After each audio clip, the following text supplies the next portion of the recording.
I wasn't planning on including this video in the series because originally I just wanted to cover the absolute bare basics and help to sort of demystify leather a little bit. But tooling and carving is a great way to add a little bit of extra detail to your piece, and let's be honest, if you've gone to the effort to make a costume like out of leather, you're gonna want to zhuzh it up a little bit.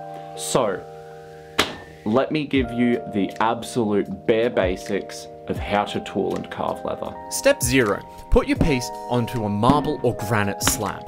Why these materials? They're the workshop standard for flatness. They have enough mass that they won't shake and vibrate when we're hitting things with hammers, and they won't be adversely affected by water, which segues nicely into a lot of working with leather is just making sure that it has the right moisture content. For this particular process, we want the leather to have a reasonably high moisture content, and we want that moisture in the core rather than sitting on the skin on the outside. There are fancy ways to case the leather. This step is called casing, by the way. But for our beginner purposes, we're gonna wipe it down with a wet cloth. Wait patiently, and you'll be rewarded with seeing the leather return to its previous color as the water is absorbed. To make sure that it's damp enough, press it gently to your skin, and it should feel pleasantly cool to the touch. The traditional method is holding it up to one's cheek, like so.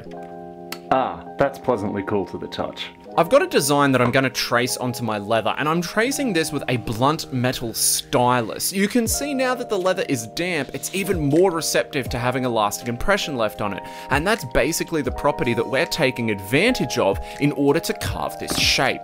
The next tool we'll be using is the swivel knife. I want to grip this with my index finger in the saddle, and I want to avoid gripping it too closely to my palm. The aim is to hold this fairly loosely and upright. The part of the blade that we cut with is the back part here, and of course, don't forget to strop your blades quickly before using them. As I trace over these lines, I'm aiming to cut about 1/3 of the way through the leather. We certainly don't want to get anywhere near going out the other side. Incidentally, I'll just mention now that normally you'd carve and tool as one of the very first steps, way before this was stitched to the backing, but I've done this out of order for reasons. When cutting straight lines like this, cut towards yourself, and don't be afraid to rotate the piece to get a more comfortable line. There aren't any curves in this design, but I'll show you quickly how you'd cut a curve.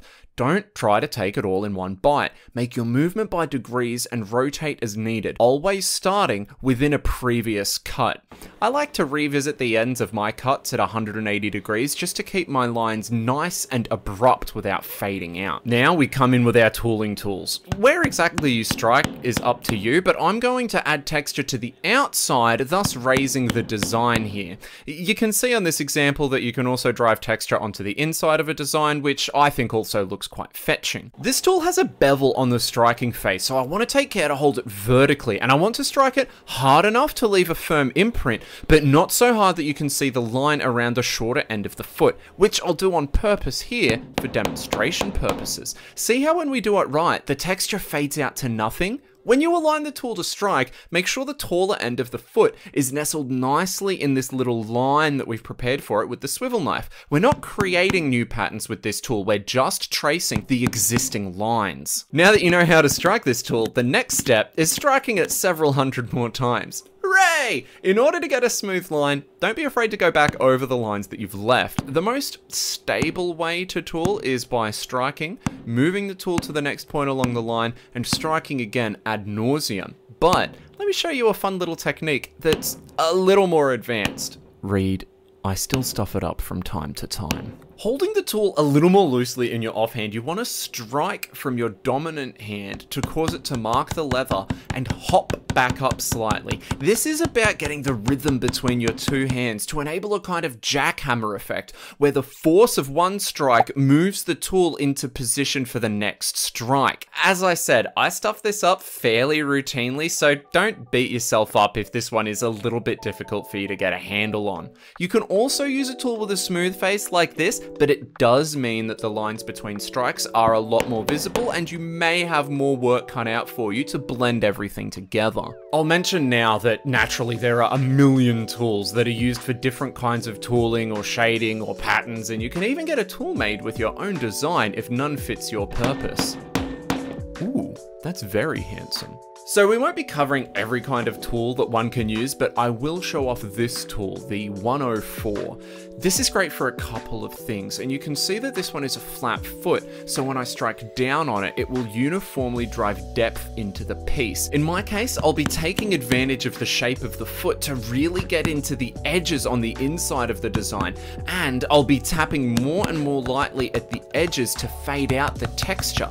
If I rotate the tool like this while I do so, it will disguise the footprint of the tool quite nicely. Well, that's all I need for this design, but depending on the kind of artwork you're tooling, you might have a long road ahead of you. You might be painting or dyeing or antiquing, you might be tooling an entire belt, or you might be making a floral pattern. You might use some of your funny shaped tools to just make a nice repeating pattern along the edge of something, and you'll almost certainly be sealing it with a top coat or neat's foot oil or some such. But alas that this was just a bare beginner introduction into the world of tooling and carving on leather, and boy howdy do I hope that you guys enjoyed watching it just as much as I enjoyed making it. So go forth and tool. And if you make anything, please do show me. I love seeing what you guys are up to. My Instagram DMs are always open.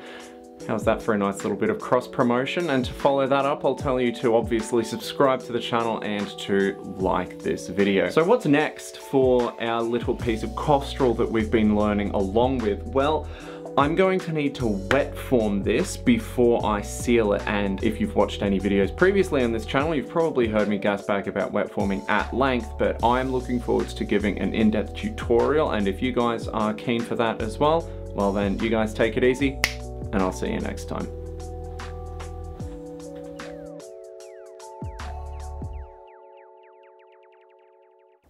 Why are you pulling focus on my nose? What are you trying to tell me?